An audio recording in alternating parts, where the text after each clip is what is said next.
quickly ensure officers and men under his command undergo psychological and mental evaluation. APC spokesman in the state, Darlington Wauju, said this in a statement condemning the killing of 42-year-old Alafro Peterside by a police officer last week. He is also asking for police officers to undergo compulsory civic and human rights education, widen the scope of the command's human rights desk, and ensure only officers who have clean human rights record are recommended for promotion to the Police Service Commission. Recall that the mobile police officer shot and killed Alafro Peterside at a well-known bar near the Stadium Road axis in Port Harcourt. Meanwhile, his widow, Ebitari, tells correspondent Soebi Orowari that the account given by the Rivers State Police Command on how her husband was killed is inaccurate. As you may know, the police said over the weekend that Alafro Peterside was shot dead during a robbery incident in the area. But his traumatized widow says the policeman fired straight at her late husband long after the robbers had left the scene. He pointed a gun straight at him and just shot. As he shot, he screamed. I screamed. I opened the door to run out. As the man shot us, the man walked past us and said firing. It was as if he was just waiting for him to come out. He just reversed. And you know, normally when you reverse, you will not just enter it. So he reversed, trying. The car had not entered the road just like that. He stood directly in front. He didn't shoot up. He did not shoot. If you see the car, you know, directly to his chest.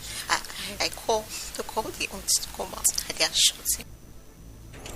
The 39-year-old mother of three said the mobile policeman saw them earlier at the bar while her late husband was discussing with his aunt, who is the owner of the bar, but still fired at him directly while he was in the car.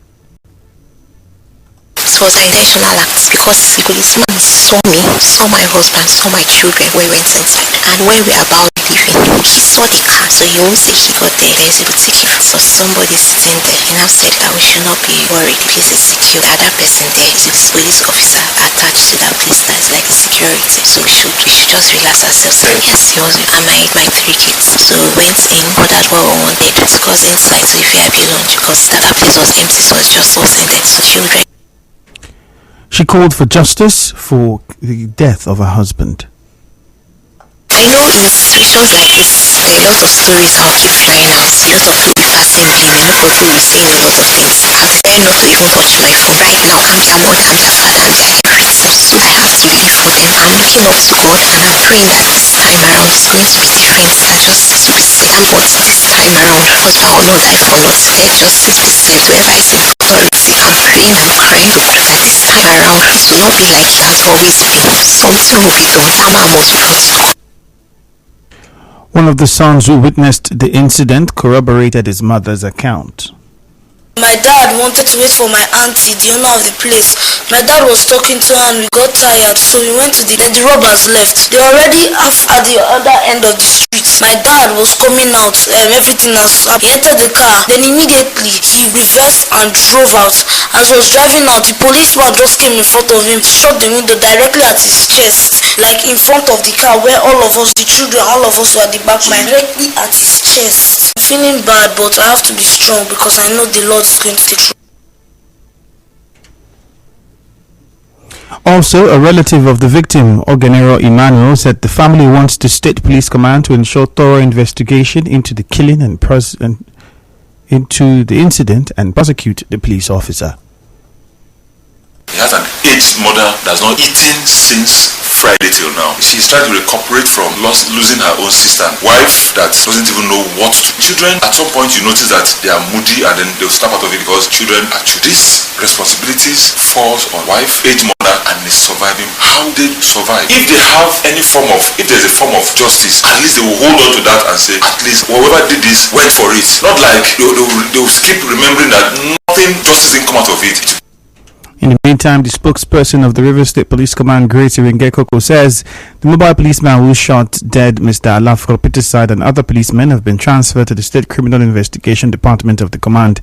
SP Iringekoko, who did not give the identities of the 2 detained policemen, told our correspondent that an investigation has been launched and the family will get justice. Moving on, the youth leader of Odiabidi community, Outer East local government area of River State, Gabriel Allen, is appealing for the army to be professional as it raids communities in search of those who killed a soldier in the area about a week ago. Mr. Allen tells our correspondent that soldiers invaded Odiabidi community and harassed residents last week after a confrontation between the military and suspected illegal oil refiners left a soldier dead in neighboring Okborowa community. He said the retaliatory actions by the military since the incident have seen several youths not involved in the incident arrested, forcing scores of members of the community to flee. The youth leader also called on the government to intervene. Up to yesterday, they are still around. Even up to this morning, they are still around. Nobody was lifted up as of yesterday. But they keep coming to my community. Their aim of coming is because they had an information that those boys ran to my community and their hideout is in my community. And they also asked us to provide those boys. And we don't know them. Our people are still on the run each time they see them. And sometimes if they meet you, they pity you. We are asking the government to come and rescue us. As the military to leave us alone. We are not a victim of what happened at Okporowo. Odiabidi is a different community. As you may know, a similar incident was reported over the weekend in Ibras community, neighboring Odiabidi community. Residents of Ibras community say soldiers attached to the anti-bunkering surveillance team invaded the area, vandalized shops, households, carted away with valuable items and set most of the properties on fire.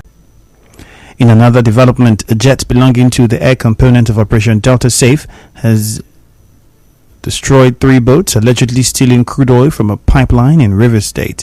The jet struck the boat during one of its operations conducted around the riverine area between Bonny Island and south of Port Harcourt on Saturday. The NAF Director of Public Relations and Information, Air Commodore Edward Gapquet, said the crew discovered and destroyed an active illegal refining site with tanks and reservoirs loaded with suspected illegally refined products in the Idama area of the state. He said the Chief of Air Staff, Air Marshal Hassan Abubakar, has directed all air component commanders nationwide to team up with other security agencies as they sustain airstrikes on all criminal elements in the country. Away from that, alcoholic drinks are still being sold at major motor parks in Port Harcourt despite campaigns against them by the Federal Road Safety Corps. Our correspondent who visited motor parks at Romokoro, Choba, Mile 3 and Mile 1 observed that sachet alcoholic beverages are sampled in some shops and are mostly sought after. Some of the sellers told our correspondent their major customers are commercial bus drivers, renewing concerns about the impact of drunk driving in Port Harcourt. The alcohol sales, the alcohol, they add money well. Drivers are followed by early morning, that time 7, 8, and the night, or if rain fall. So say they make them think normal, so say they make them just, as a country, they make just forget story. The drivers, they like it and they take it. Our drivers now, some passengers, some like to shine their eye. Most people, they come now, people they work for it, but they get, here, then they drink when they don't start it. So every time, when they don't come back, they buy alcohol. Recall that the Federal Road Safety Corps has repeatedly carried out awareness campaigns against alcoholic drinks in motor parks in a bid to reduce road traffic crashes by 15% and fatalities by 30%. During such campaigns, commercial drivers are advised not to drink and drive because it gives false confidence, which could result in road crashes. In April, the then state commandant of the FRSC, Lucy Galadunchi, said that between January and April 17 road crashes were reported in the state, with 7 fatalities and 32 injured persons. 3 of the deceased were adult males, while the remaining 2 were females. The executive director of the River State Primary Health Care Management Board, Kinikanwo Green, says any staff caught in the sale of vaccines will face disciplinary actions.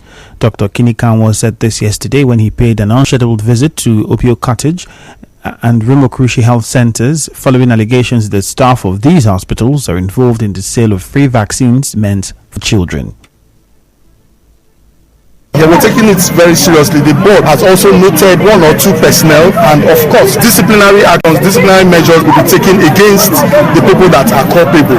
As we have already set up a disciplinary committee to look into this, and of course recommendations will be made, and we are going to carry out the necessary punitive measures against this staff. Earlier, Dr. Green, while reiterating that vaccines are free, said the board is investigating reports that vaccines are being sold in some health centers in the state. The government of Sasimilai Fubara now send us come here on the issue of vaccine. We don't want you guys saying them pay money to make nobody charge on for vaccine. Come to inspection to come and hear for ourselves and see for ourselves to ensure that what we are hearing is not true. If not true too, the people where they involved we will take actions against any person. We are not going to accept any sharp practices inimical to the health of our mothers and the health of our children. It comes after some mothers accused Obio Cottage Hospital and Rimokrishi Health Center of selling vaccines. They spoke to our correspondent. Apart from normal, that like it's 200. Yeah, they say we should pay. The first time I took, I didn't have to pay. The second time I took, I was kind of told that I have to pay 9,000 for one. The first time month. When I traveled, I realized that the other hospitals where I took the injection, they didn't have to ask for anything. They just gave the whole injection that they said I have to pay for here. So today is the first time since I came back, and it was given just 2, and then we asked to pay for 1. It said it's rota 10,000, and I didn't have it, so I'm going. Still to come, federal government withdraws lawsuit against labor unions. Stay tuned.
meeting where they discussed the way forward for Indibo and inaugurated various committees in preparation for the 2023 World Igbo Day New Yam Festival celebration.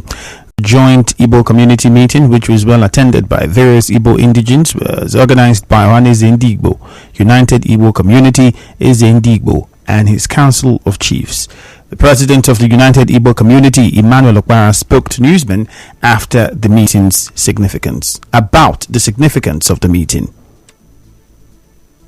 We had our stakeholders meeting. We met here today and charted a new course for rebranding the Igbo community in River State. The effort is to see that the Igbos in River State are speaking in one voice and are living in unity and in obedience to constituted authority and in obedience to the law of the land and of our host community.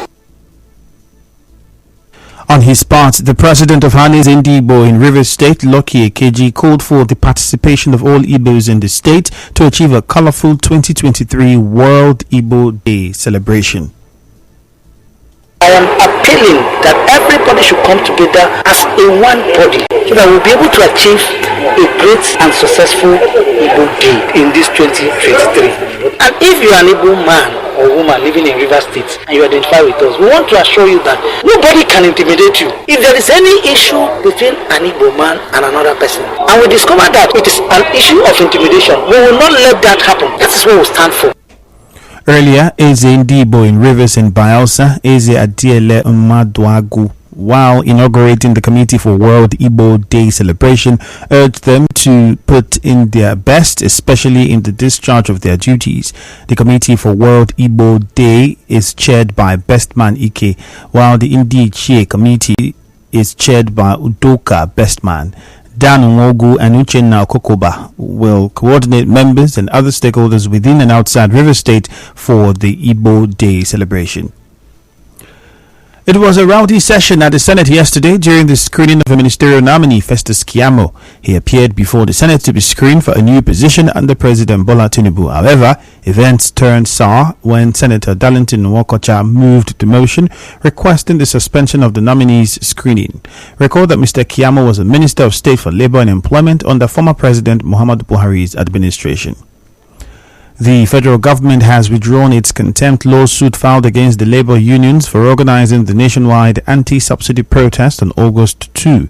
Recall that labor leaders had criticized the lawsuit and announced plans to begin a nationwide strike on August 14 if the case is not withdrawn. The contempt suit was no longer valid, according to a letter from the Permanent Secretary Beatrice Jedi Agba. It said the ministry filed the contempt proceedings before the interventions of the President and the National Assembly. And now, we'll bring you news from around the world. A senior U.S. official has held face-to-face talks with Niger's military leaders following last month's coup. Acting Deputy Secretary of State Victoria Newland said the conversations had been extremely frank and at times quite difficult. Washington has said the coup can still be ended diplomatically and President Mohamed Bazoum reinstated, but has suspended aid payments in the meantime.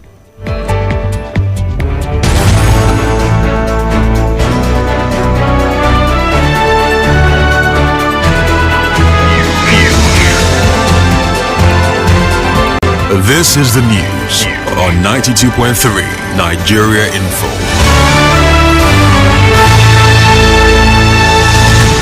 On the news this morning, you heard the widow of a man who was shot dead by a police officer in Port Harcourt is faulting the police's account of the event. Communities in Outer East River State are calling for government intervention over soldiers raiding their community. Airstrikes on boats allegedly stealing crude in River State. Alcoholic drinks still sold at motor parks in Port Harcourt has stirred concerns. The River State government has visited the health centers where mothers alleged sale of free vaccines. Federal government has withdrawn lawsuits against the labor unions. On the foreign scene, the U.S. envoy has held talks with Niger junta. The news was edited by Chioma Ezema for Cloudy Weather in Port Harcourt this morning. Peace is the path to the prosperity of a nation. Let peace reign. My name is Ifeemi Andrew. Good morning.